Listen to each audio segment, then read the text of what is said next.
تعالوا نتكلم عن حاجة مهمة جدا وهي الكربوهيدرات، حاجة مهمة جدا لجسمنا. بعض الأعضاء الحيوية بتعتبر مصدر أساسي للطاقة ليها زي المخ. الجسم ما بيفرطش في الجلوكوز بالساهل، وبالتالي بيبدأ إن هو يسترجع الجلوكوز اللي هيخرج من الجسم ويبدأ يرجع معاه كمية مية، فبالتالي بتساعد إن المية ما تخرجش من الجسم.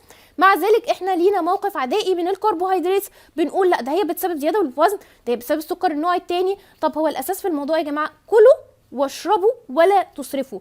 عشان ما اصرفش لازم ابقى عارفه ازاي اقدر اوزن الموضوع الكربوهيدرات دي واخدها في اكلي ازاي. الفيصل عندنا 3 حاجات، اول حاجه الكميه، تاني حاجه النوعيه، تالت حاجه التوقيت. عشان اقدر اعرف الكميه والنوعيه لازم ابقى فاهمه الكربوهيدرات وانواعها، ودي مش حاجه صعبه. عندنا اول حاجه لازم نعرفها برضو، ممكن تكون معلومه جديده للبعض، ان الالياف دي بوليساكرايدز تعتبر تبع الكربوهيدرات، لكن هي ما بتتهضمش في الجسم، هي بتكون غذاء للبكتيريا النافعه وبتاخد منها جزء والباقي بيخرج بره الجسم لو هي الياف مش بتدوب في الميه، زي ما احنا هنعرف دلوقتي ان هي نوعين.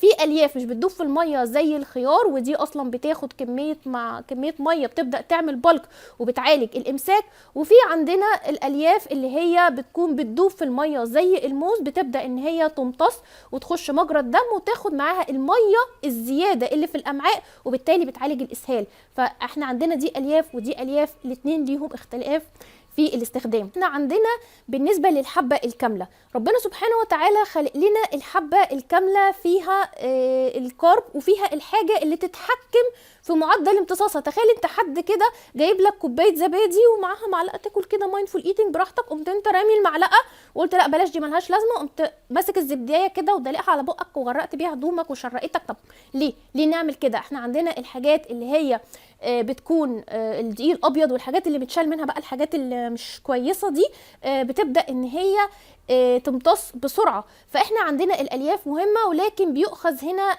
يعني حد يقول لك لا خلي بالك ان الحاجات دي والرده والكلام ده بتاثر على امتصاص الاملاح.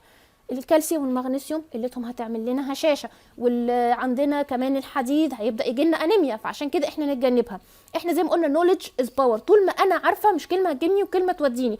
اولا الحاجات دي بيبقى يعني تاثيرها في الوجبه بتاعتها بس، فبالتالي انا ممكن اخد تلتين وجباتي حبه كامله واخلي الوجبه الثالثه مثلا لو رز ابيض مش مشكله، معاه طبق سلطه واخد معاه معلقه زيت زيتون بحيث ان هو يبدا ياخد اللي هي الفيتامينز تاخدها، وابدا ان انا اخد الفيتامينز بتاعتي، اظبط الموضوع بحيث ان انا النهارده ما يبقاش كله حبه كامله. طبعا موضوع الفايتيك اسيد اللي موجود في المكسرات وفي البذور طبعا بيبقى زي ما قلنا هو في نفس الوجبه، بالاضافه ان انا ممكن انقع بعض البذور، ده بيساعد ان هي تخلص من الفايتيك اسيد. زي ما قلنا كل عقده وليها حلال.